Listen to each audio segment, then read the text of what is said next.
내 기억으로 나는 내 기억으로 나는 인쇄소 부근 골목에서 어릴 때 자주 놀았다.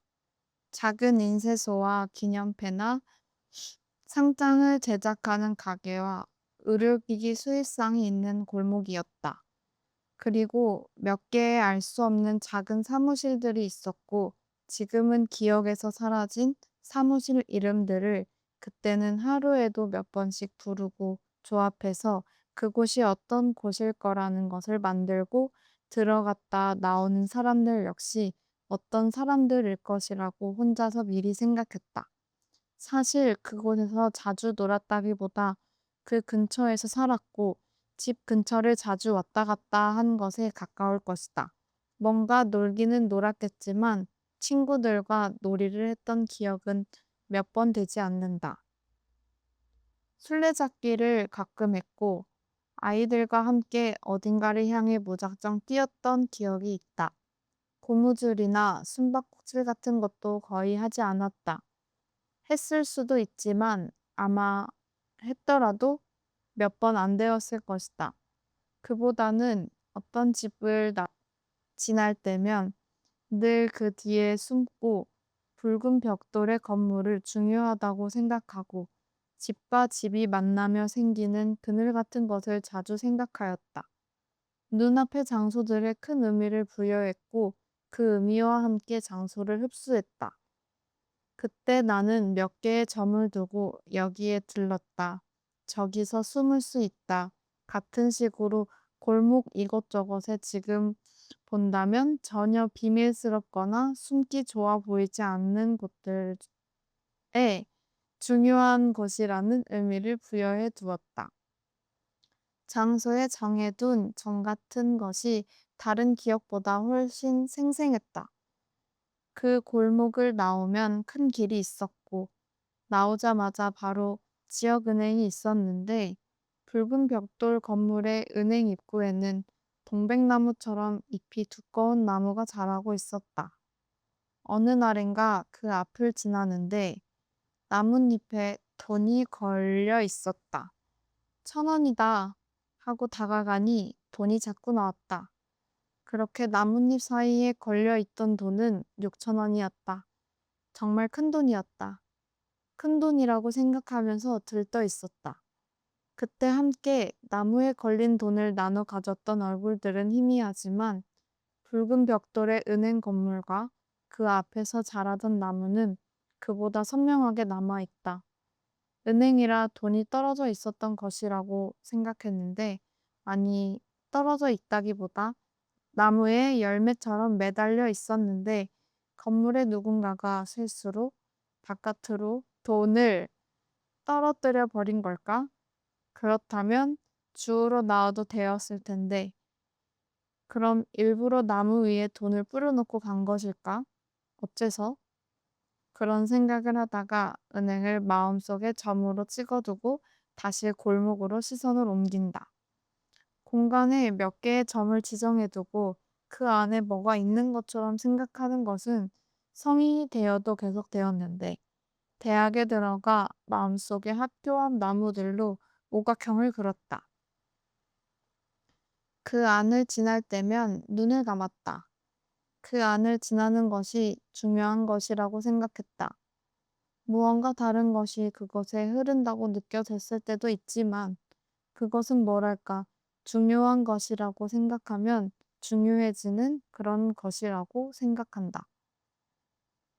몇 년 전에 읽은 책 중에는 북한행 엑서더스라는 책이 있다. 테사 모리스 스즈키라는 일본 경제사 사상사를 전공한 학자가 쓴 책으로 조총련 북송 사업에 관해 다루고 있는 책이다.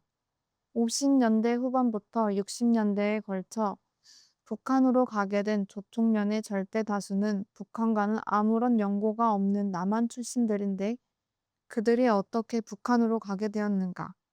거기에는 조총련 수뇌부와 일본 적십자 양쪽의 뜻이 맞았기 때문이라는 것이 저자의 생각이다.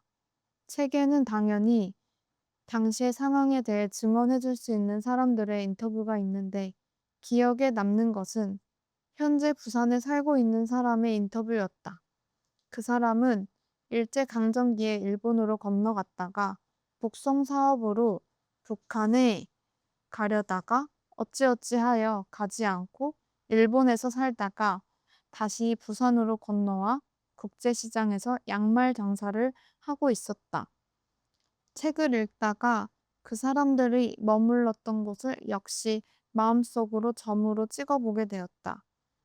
그러려고 한 것도 아니고 읽다 보니 자연스럽게 점을 찍고 그 사이를 오가고 있었다.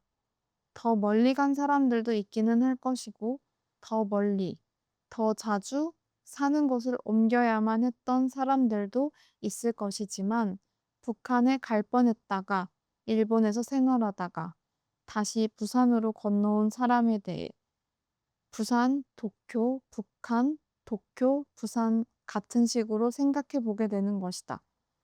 그 외에 많은 사람들은 제주, 도쿄, 오사카, 니가타, 북송선이 출발하던 곳, 북한 같은 점일 것이다.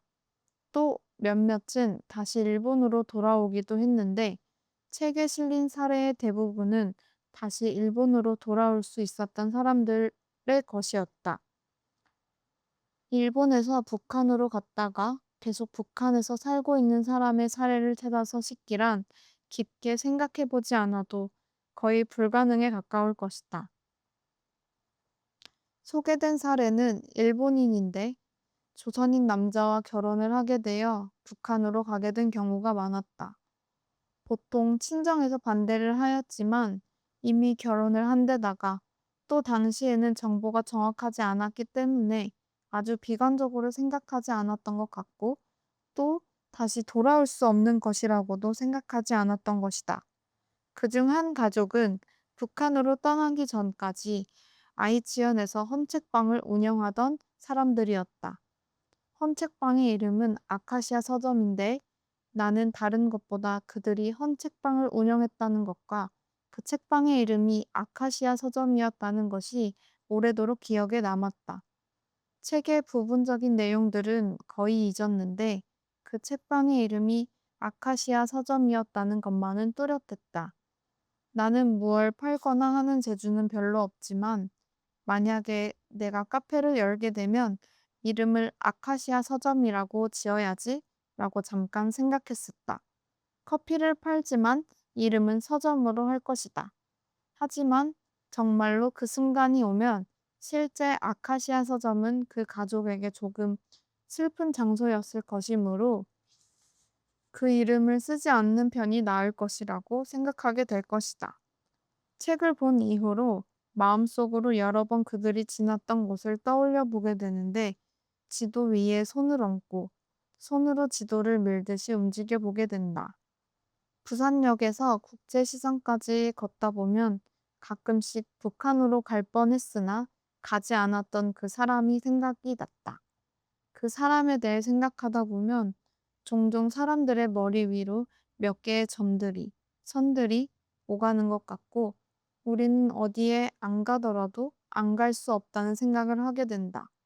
우리는 아무 데도 가지 않고 부산에서 태어나 부산에서 자랐더라도 어딘가로 끝없이 자신을 밀며 그게 꼭 앞으로는 아니지만 다음으로, 앞으로 가고 있다. 그럴 수밖에 없다는 생각. 그렇게 가고 있다는 흐름과 방향이 아주 짧은 시간 눈앞에 나타나고 나는 잠시 아주 짧은 시간 그것을 보다가 만다. 북한에 갈 뻔했던 누군가는 어쩌면 북한에 갔던 누군가는 일본으로 돌아와 다시 부산으로 향했으며 부산에서는 시장에서 양말을 팔고 있다. 그리고 또 다시 아무튼 부산에서 마음속으로 찍어두는 점은 부산역과 부산타워, 국제시장의 몇 개의 가게 같은 것인데 내가 찍어본 점 안에 있는 사람들은 당연히 그것을 눈치챌 수 없을 것이다.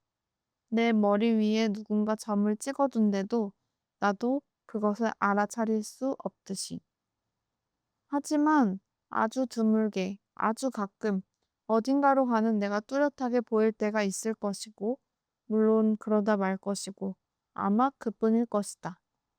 하지만 잠깐의 그 확실한 보임은 보이는 것으로 확실하게 존재하고 있다. 그것이 무언가를 바꾸고 있는지는 확신할 수 없지만 말이다. 잠을 이은 성과, 선 안에 있을 때 그게 눈을 감고 지날 수 없을 정도로 넓고 길다면 대부분 알아차릴 수 없을 것이다.